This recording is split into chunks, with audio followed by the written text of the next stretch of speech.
Oh my god. Last week was a crazy week for cryptocurrency and especially for Ripple XRP, especially in the Ripple lawsuit that is obviously with the SEC. In today's video, we are going to be going over some very key important things. Number one, what happened last week? It's going to be a recap of last week. So many articles were, released for Ripple XRP versus SEC. So many results and just many other things that you guys want to hear. We will also be going over what we predict is going to happen in this week, obviously, and where we expect the price to finish off at the end of this week. This is quite a big video, so make sure you watch it till the end because you don't want to miss any of it. The entire video is filled with important facts. And before we jump in, I do want to mention I am not a legal advisor, nor am I a financial advisor, so I'm not giving you legal or financial advice.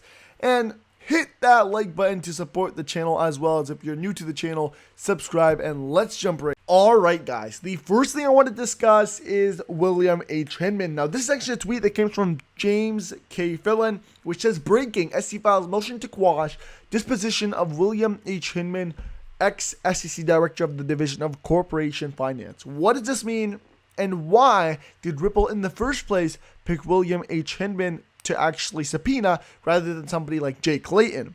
Well, we are going to go over this right now. Number one, you have to understand who William Hinman is.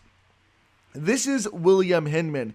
He is the director, or the former director, in the Division of Corporation Finance, and prior to actually working in the government, the SEC, he was working at a firm that was highly invested in Ethereum. And so once he went in and actually got the job to be the director for the Division of Corporation Finance, he was getting a retirement pension from his previous job, which was the firm that was invested in Ethereum. The catch here is that after he left or resigned or whatever you want to call it, he joined the firm once again and it then reinvested highly once more into Ethereum. This is something that kind of shocked all of the XRP army and the XRP holders because it showed a very clear conflict of interest in which, you are declaring XRP as not as a security and Ethereum as not a security, in which he actually once stated Ethereum is not a security. Clear statement, even though XRP and Ethereum are very similar.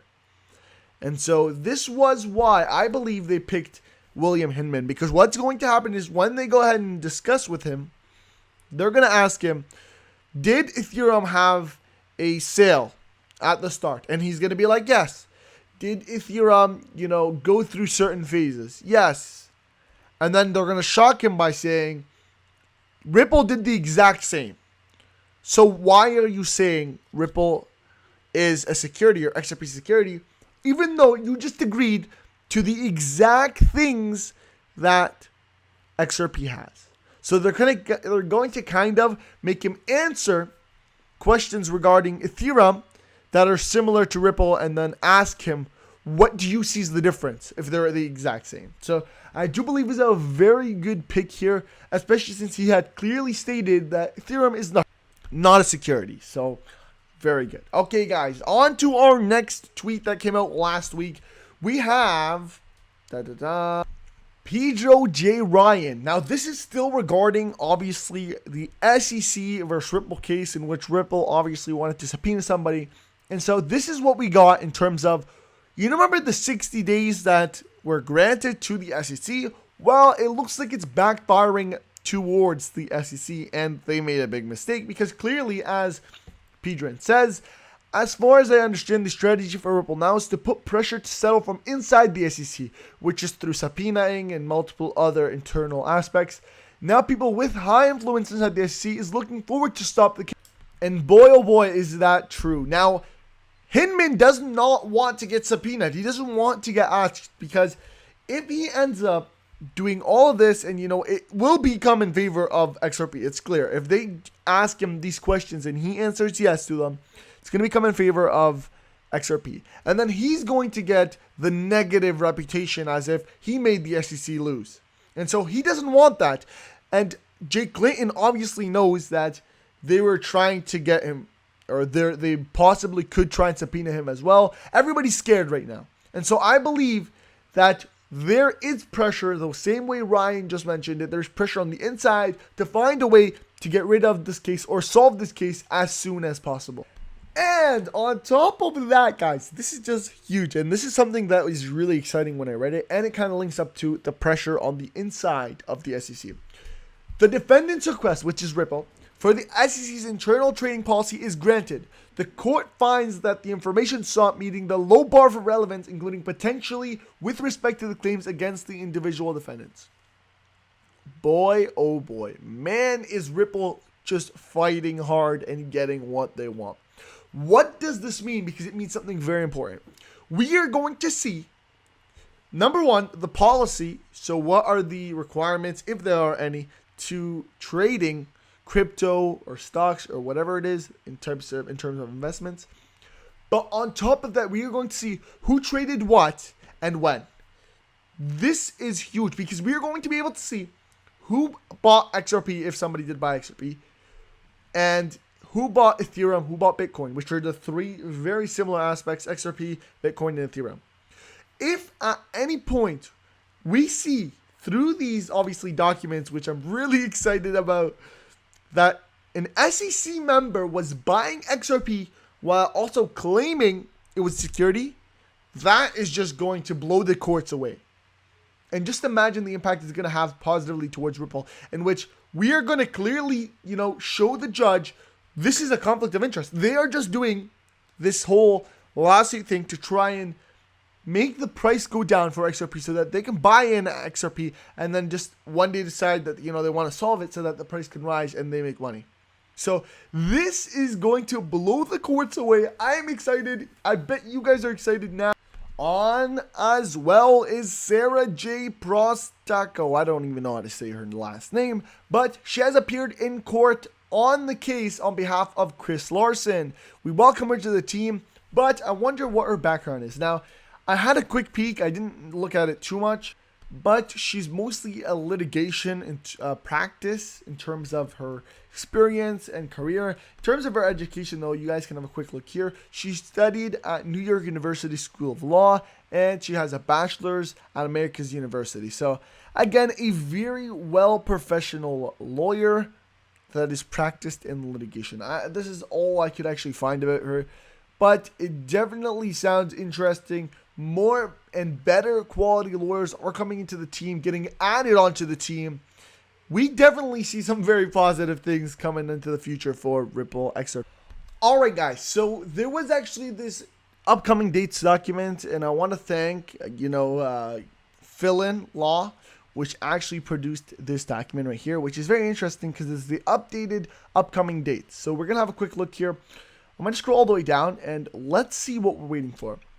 This is FinHub emails. The SEC acknowledged that the FinHub electronic mailbox is a relevant repository for emails pertaining to Bitcoin, Ethereum, and XRP. The SEC committed to a rolling up production of these materials and would make every effort to complete its production by July 12. This is huge because this is when we might possibly officially have all of the documents that we were supposed to get from way earlier when the judge forced or had told SEC to give it, but they didn't. So that's really good. Also, guys, on by June 18, which has already finished, and this is why I don't really want to go over this, but the SEC also acknowledged that an obligation to produce not only the OIEA public inquiries, but also the answers it gave to those inquiries. This has already been given since it says by June 18th. And the next thing we're actually waiting for, and this is by July 2nd, is the internal documents. SEC promised to substantially complete its production of intra-agency memorandums or formal position papers by June 18th and to provide a rolling privilege log starting on that date and to be completed by July 2nd. So basically, guys, all of the documents that we were supposed to get, we are going to get by July 2nd. And this is basically it. There isn't really too much. There's a few other things that, for example, we're waiting for, and that is the motion to intervene. We're looking for more answers towards that. The SEC's motion to strike Ripple's lack of due process and fair notice. The individual defendant's motion to dismiss the SEC's First Amendment complaint. Ripple's motion to compel turnover of SEC's internal trading policies, which again, is completed. I'm going to consider it since we're going to get all of that by July 2nd. And currently there is no discovery conference hearings that are scheduled. Now, I do believe that they will be available soon. We are going to get one, but it's not going to be in the coming weeks. Alright guys, so I'm going to end off the video by having a look at this price. 65,865. Almost 66 cents. Now, what is more important than looking at this simple price right here, since it is actually down significantly? But we don't really care, truthfully, what the price is at this exact second. We are not in it for, day trading, where, I want to buy today, sell tomorrow. This is not what, if you're holding XRP now, you're doing. We are holding for the long run. And as long as we can see the light at the end of the tunnel, then it really doesn't matter. And so I believe personally we will be, and we are getting close to being almost at the end of the tunnel. And this is not because of these numbers right now, but a few things. Number one is we are waiting for the completion of this lawsuit. And at any point in time now, or in the next coming weeks, we're going to see a settlement. I believe that. Either a settlement or Ripple's going to win. But I don't believe the SEC would want Ripple to win, and they're going to settle. So I believe that. Once that's done, this price is going to be one that you are not going to see in your entire lifetime. So we are going to see the skyrocket. People say over 10 USD. And so right now, 60 cents is nothing. It's actually the best time to buy in. I'm not a financial advisor, nor am I telling you guys to actually buy in, but it's a very low price. I personally have bought an extra few XRP, just throw them in the bucket to try and see what they're going to reach in the next few years. Because I believe they're going to hit massive numbers, guys, in terms of they're probably going to hit $10 by the end of the lawsuit. So 60 cents, again, don't really care about this number. But if you want a real price prediction, I personally think that we will hit that 75 cents, maybe even start to reclaim $1 by the next 2 weeks. So probably by mid to end of July, we will come back, we'll hit that 70, 80 mark. And then again, by probably the end of July, we will have hit that, 90 cents, 95 cents, somewhere around there. It's a spectrum, right? So we will go from 70 to 90, but again, it's going to be through the month, closer to the end of the month of July. That's going to be it for today's video. I hope you guys did enjoy it. Again, it was a weekly recap of what happened last week and what we are looking to get by this week, which again, July 2nd is when we officially get all the internal documents. A bit of a price prediction in which I stated that we probably are going to hit that $1 range, or that 98 to 98 cents range, almost at the end of July. I do believe somewhere around there.